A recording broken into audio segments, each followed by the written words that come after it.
we've had a lot of conversations on the 17th floor about hybrid work environments and remote work and the future of work, and because that's all anybody's talking about, and it happens to be one of our biggest challenges today.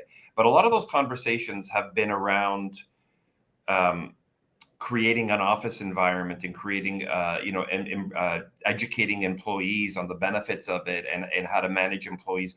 We're not talking enough about the management. And I think that you can set up all the technology you want to connect people from a distance.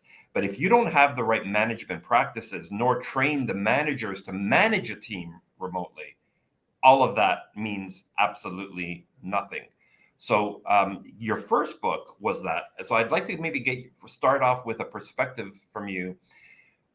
Have you identified or noticed a skills gap from what you envisioned with the long distance leader, in your pre-pandemic book to today, in effectively managing remote work teams? Well, I think the single biggest idea in that first book was, the subtitle of the book is Rules for Remarkable Remote Leadership. And rule number 1 is think leadership first and location second. And so the message we were trying to get across is leading a team at a distance is different, but it's not 100% different. Like, don't forget what you already know about leading effectively, right? So what I would say is that leaders that were already pretty effective, pretty self-aware, pretty able to build trust and build their team and coach their team, like they were able to move forward and figure it out. But the leaders who were already weaker were more exposed, right? And I was sort of chuckling if people are watching there. I was chuckling as you were talking about technologies, because one of the technologies that some leaders decided to implement was things like, watching for keystrokes and what are people doing, like, which is part of the problem, right?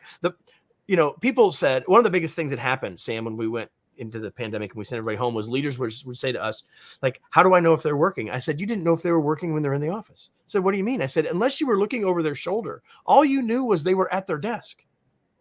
And so the reality is, so many leaders were forced to think about the fact that we shouldn't be and really can't be leading based on activity, but need to be leading based on accomplishment. It doesn't really matter if they check their washing machine, right? It matters is, did the report get done effectively, on time, correctly? It only matters, unless I'm a person who is customer facing and needs to be answering the phone, one after the other until my break. The rest of it should all be, and that is their accomplishment, right? That is the output.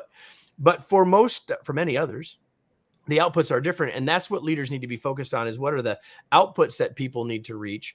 And when leaders think that way, they're much less likely to do some of the things that a lot of teammates have been frustrated by, like feeling hovered over, helicoptered, micromanaged, et cetera.